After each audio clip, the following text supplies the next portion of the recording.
श्रीराम समर्थ. श्रीमद दासबोध मंत्रांचा पंचम दशक. समास 10वा. सिद्ध लक्षण निरूपण. श्रीराम. मागे बोलिला संसारिक, त्यागे विण नव्हे की साधक. ऐका हो याचा विवेक ऐसा असे श्रीराम. श्री समर्थ म्हणतात की गेल्या समासाच्या शेवटी श्रोत्यांनी एक प्रश्न विचारला होता की प्रापंचिक माणूस त्याग केल्याशिवाय साधक होऊ शकत नाही का. या संबंधीचा विचार असा आहे. सन्मार्ग तो जीवी धरणे, अनमार्गाचा त्याग करणे. संसारिका त्याग येणे प्रकारे ऐसा श्रीराम. कुणाही साधकाला सन्मार्गाचा अंतःकरणापासून स्वीकार करावा लागतो आणि असत मार्गाचा त्याग करावा लागतो. या प्रकारचा त्याग करणे सांसारिक माणसाला सहज शक्य आहे. कुबुद्धी त्यागे विण काही, सुबुद्धी लागणार नाही. संसारिका त्याग पाही ऐसा असे श्रीराम. कुबुद्धीचा त्याग केल्याखेरीज सुबुद्धी उत्पन्न होत नाही. सांसारिक माणूस कुबुद्धीचा त्याग सहज करू शकतो. त्याने अशा प्रकारे त्याग करावा. प्रपंची वीट मानिला, मने विषय त्याग केला. तरीच पुढे अवलंबिला परमार्थ मार्ग श्रीराम. मनाने प्रपंचाचा वीट आला पाहिजे आणि मनपूर्वक विषयांचा त्याग केला पाहिजे. तरच पुढे परमार्थ मार्गाचे अवलंबन करता येते. त्याग घडे अभावाचा, त्याग घडे संशयाचा. त्याग घडे अज्ञानाचा शनै शनै श्रीराम. साधकाने नास्तिकपणाचा त्याग करावा, संशयाचा त्याग करावा, म्हणजे पुढे हळूहळू अज्ञानाचा त्याग घडू लागतो. ऐसा सूक्ष्म अंतरत्याग उभयांस घडे सांग.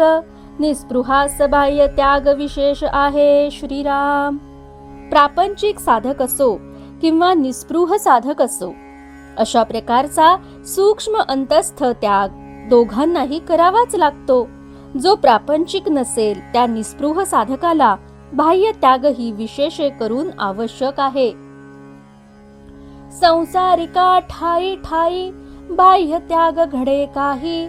नित्य नेम श्रवण नाही, त्यागे वेण श्रीराम. प्रापंचिक माणसालाही ठाई ठाई थोडा तरी बाह्य त्याग करावाच लागतो. त्याशिवाय त्याला अध्यात्म श्रवण, नित्य नेम इत्यादी काहीच घडणार नाही. फिटली आशंका स्वभावे, त्यागे विण साधक नव्हे. पुढे कथेचा अन्वये सावध ऐका श्रीराम. या प्रकारे शंकेचे समाधान झाले. त्यागाशिवाय कुणीही साधक बनू शकतच नाही, हे शंकेचे उत्तर आहे. आता पुढील विषयाचा संदर्भ लक्षपूर्वक ऐका. मागा झाले निरूपण, साधकाची ओळखण. आता सांगिजेल खूण सिद्ध लक्षणाची श्रीराम. मागील समासात साधक कसा ओळखावा, त्याची लक्षणे कोणती याविषयी निरूपण झाले. आता सिद्ध लक्षणाची खूण सांगतो. साधू वस्तू होऊन ठेला, संशय ब्रह्मांडा बाहेरी गेला. निश्चये चळे नाहीसा झाला, या नाव सिद्ध श्रीराम. जो साधक ब्रह्मरूप होतो, वस्तूच होऊन राहतो, ज्याचा संशय ब्रह्मांडाबाहेर गेलेला असतो आणि कुठल्याही परिस्थितीत आत्मस्वरूपाविषयी ज्याचा निश्चय ढळत नाही, त्याला सिद्ध म्हटले जाते. बद्धपणाचे अवगुण, मुमुक्षपणी नाही जाण. मुमुक्षपणाचे लक्षण, साधकपणी नाही श्रीराम. बद्धपणात जे अवगुण असतात ते मुमुक्षुपणात नसतात आणि मुमुक्षुपणाची लक्षणे साधकपणात दिसून येत नाहीत. साधकासी संदेह वृत्ती, पुढे होतसे निवृत्ती. या कारणे निसंदेह श्रोती, साधू ओळखावा श्रीराम.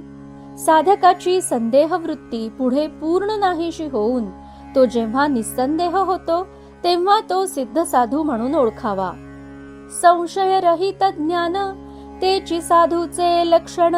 सिद्धा अंगी संशयहीन लागेल कैसा श्रीराम. संशय रहित ज्ञान हेच साधूचे मुख्य लक्षण असते. जो सिद्ध होतो त्याच्या ठिकाणी हीन संशय उत्पन्न होईलच कसा. कर्म मार्ग संशये भरला, साधनी संशये कालवला, सर्वांमध्ये संशये भरला, साधू तो निस्संदेह श्रीराम. कर्ममार्ग संशयाने भरलेला आहे. परमार्थाच्या साधनातही संशय कालवलेला आहे. या प्रकारे सर्वत्र संशय भरून राहिलेला असतो. फक्त एक साधू पुरुष मात्र निस्संदेह असतो. संशयाचे ज्ञान खोटे, संशयाचे वैराग्य पोचटे, संशयाचे भजन वोखटे, निर्फळ होये श्रीराम. संशयासहित असलेले ज्ञान खोटे असते. संशयासहित वैराग्यही आश्रयही नसते. संशयासहचे भजनही वाईट असून ते निष्फळ होते. व्यर्थ संशयाचा देव, व्यर्थ संशयाचा भाव, व्यर्थ संशयाचा स्वभाव सर्व काही श्रीराम. ज्या देवाविषयी संशय असेल तो देव व्यर्थ होय. जेथे संशय आहे तो भावही व्यर्थ, व ज्याचा स्वभाव संशयी असेल तोही व्यर्थच. संशय असेल ते सर्व काही व्यर्थच ठरते. व्यर्थ संशयाचे व्रत, व्यर्थ संशयाचे तीर्थ, व्यर्थ संशयाचा परमार्थ निश्चये वीण श्रीराम. संशय सहित व्रत, संशय सहित तीर्थयात्रा दोन्ही व्यर्थ आहेत. निश्चयाशिवाय संशयाने केलेला परमार्थही व्यर्थच ठरतो. व्यर्थ संशयाची भक्ती, व्यर्थ संशयाची प्रीती, व्यर्थ संशयाची संगती, संशयो वाढवी श्रीराम. संशयाने केलेली भक्ती, संशययुक्त प्रीती आणि संशयाने केलेली संगत यामुळे संशय मात्र वाढतो. व्यर्थ संशयाचे जिणे, व्यर्थ संशयाचे धरणे, व्यर्थ संशयाचे करणे सर्व काही श्रीराम. संशयाने भरलेले जीवन, प्रत्येकाबद्दल संशय धरणे आणि जे काही करावयाचे ते संशय ठेवूनच करावयाचे असे झाले तर सर्व काही व्यर्थच होते. व्यर्थ संशयाची पोथी, व्यर्थ संशयाची व्युत्पत्ती, व्यर्थ संशयाची गती निश्चये वीण श्रीराम. संशयाने भरलेला अध्यात्म ग्रंथ, संशययुक्त व्युत्पत्ती दोन्ही व्यर्थ आहेत. संशयामुळे माणसाला चांगली गतीही मिळत नाही. व्यर्थ संशयाचा दक्ष, व्यर्थ संशयाचा पक्ष, व्यर्थ संशयाचा मोक्ष होणार नाही श्रीराम. संशयाने भरलेली सावधानता, संशयाने एखाद्याची बाजू घेणे, पक्ष घेणे व्यर्थ आहे. जो संशयी असेल त्याला मोक्ष प्राप्ती होऊच शकत नाही. व्यर्थ संशयाचा संत, व्यर्थ संशयाचा पंडित, व्यर्थ संशयाचा बहुश्रुत निश्चये वीण श्रीराम. संशयग्रस्त असलेला संत, पंडित अथवा बहुश्रुत विचारवंत कुठल्याही बाबतीत निश्चय नसेल तर ते व्यर्थच ठरतात. व्यर्थ संशयाची श्रेष्ठता, व्यर्थ संशयाची व्युत्पन्नता, व्यर्थ संशयाचा ज्ञाता निश्चये वीण श्रीराम. संशयावर उभारलेली श्रेष्ठता, व्युत्पन्नता किंवा ज्ञान निश्चयाच्या अभावी व्यर्थच असते. निश्चये वीण सर्व काही, अणुमात्र ते प्रमाण नाही, व्यर्थची पडिले प्रवाही संदेहाचे श्रीराम. या जगात कुठलीही गोष्ट निश्चित नसेल तर ती अणुमात्र प्रमाण मानली जात नाही. संशयाच्या प्रवाहात जे सापडते ते सर्व व्यर्थ वाहतच जाते. निश्चये वीण जे बोलणे, ते अवघेची कंटाळवाणे, बाष्कळ बोलीजे वाचाळपणे निरार्थक श्रीराम. वक्त्याचे बोलणे जर निश्चयात्मक नसेल तर ते कंटाळवाणे ठरते. बाष्कळपणाने तो उगीच बडबड करतो, त्यामुळे ती निरर्थक ठरते. असो निश्चये वीण जे वल्गना, ते अवघीच विटंबना, संशये काही समाधाना उरी नाही श्रीराम. निश्चयाशिवाय जी वल्गना केली जाते ती खरोखर विटंबनाच असते. संशयामुळे समाधानाला ठावच उरत नाही.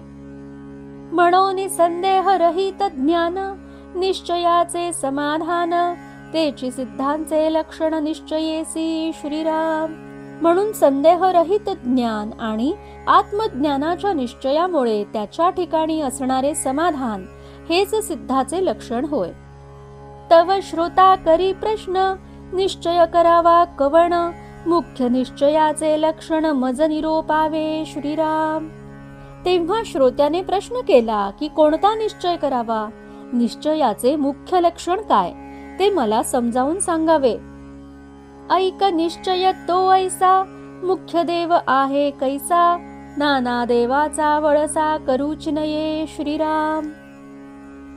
श्री गुरु म्हणतात, मुख्य देव कसा आहे हे जाणणे म्हणजे निश्चय होय. नाना देवाच्या गलबल्यात आपण पडूच नये. जेणे निर्मिले सचराचर, त्याचा करावा विचार, शुद्ध विवेके परमेश्वर ओळखावा श्रीराम. ज्याने हे चराचर विश्व निर्माण केले त्याच्या संबंधी विचार करावा. शुद्ध विवेकाच्या बळावर परमेश्वर म्हणजेच मुख्य देव कोणता हे ओळखावे. मुख्य देव तो कवण, भक्ताचे कैसे लक्षण, असत्य सांडून ओळखण सत्याची धरावी श्रीराम. मुख्य देव कोणता, भक्ताचे लक्षण काय हे सत्याची कास धरून व विवेकाने असत्य बाजूस सारून जाणून घ्यावे.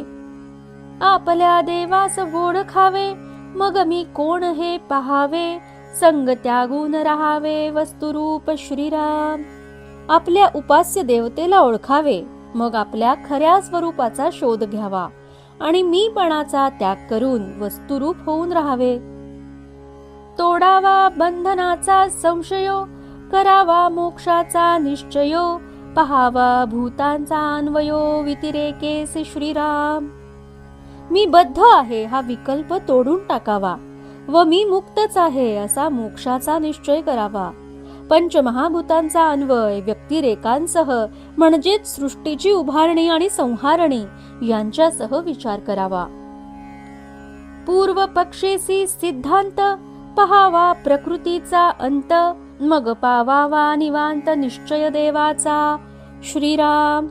पूर्व पक्ष म्हणजे मी देह आहे आणि सिद्धांत म्हणजे मी म्हणजे देह नव्हे हे कळून येणे व अधिक सखोल निदिध्यासाने स्वस्वरूपानुभव येणे. त्यावेळी प्रकृतीचा अंत होतो व मग त्या अनुभवामुळे तो निश्चय कधी चळत नाही. देहाचे नियोगे संशयो, करी समाधानाचा क्षयो, चळो नेदावा निश्चयो आत्मत्वाचा श्रीराम. मी देह असे वाटते, त्यामुळे संशय उत्पन्न होतात व ते समाधान क्षीण करतात. म्हणून मी आत्मा आहे हा निश्चय कधी ढळू देऊ नये. सिद्ध असता आत्मज्ञान, संदेह वाढवी देहाभिमान, या कारणे समाधान आत्मनिश्चये राखावे श्रीराम. आत्मज्ञान स्वयं सिद्धच आहे, पण त्याचे विस्मरण झाल्याने मी देह असा देहाभिमान उत्पन्न होतो व त्यामुळे संदेह होतो. म्हणून मी आत्मा आहे असा दृढ निश्चय करावा, म्हणजे शाश्वत समाधान लाभते. आठवता देह बुद्धी, उडे विवेकाची शुद्धी, या कारणे आत्मबुद्धी सदृढ करावी श्रीराम. मी देह आहे ही देहबुद्धी जर दृढ झाली तर विवेकाची शुद्धी उडते, म्हणजे विवेक लोपतो. म्हणून आत्मबुद्धी सदृढ करावी. आत्मबुद्धी निश्चयाची, तेची दशा मोक्ष श्रीची, अहमात्मा हे कधीची विसरो नये श्रीराम. आत्मबुद्धीचा निश्चय शब्द ज्ञानाने दृढ होत नाही, तर स्वरूपानुभव आल्याने आत्मबुद्धी दृढ होते. हेच मोक्षरूपी लक्ष्मीचे ऐश्वर्य होय. म्हणून मी आत्मा आहे हे कधीच विसरू नये. निरोपिले निश्चयाचे लक्षण, परी हे न कळे सत्संगे वीण, संतांची गेलिया शरण संशये तुटती श्रीराम. आतापर्यंत निश्चय म्हणजे कोणता त्याचे लक्षण सांगितले, पण सत्संगाशिवाय ते कळत नाही. संतांना शरण गेल्याने सर्व संशय नष्ट होतात. आता असो हे बोलणे, ऐका सिद्धांची लक्षणे, मुख्य निसंदेहपणे सिद्ध बोलिजे श्रीराम.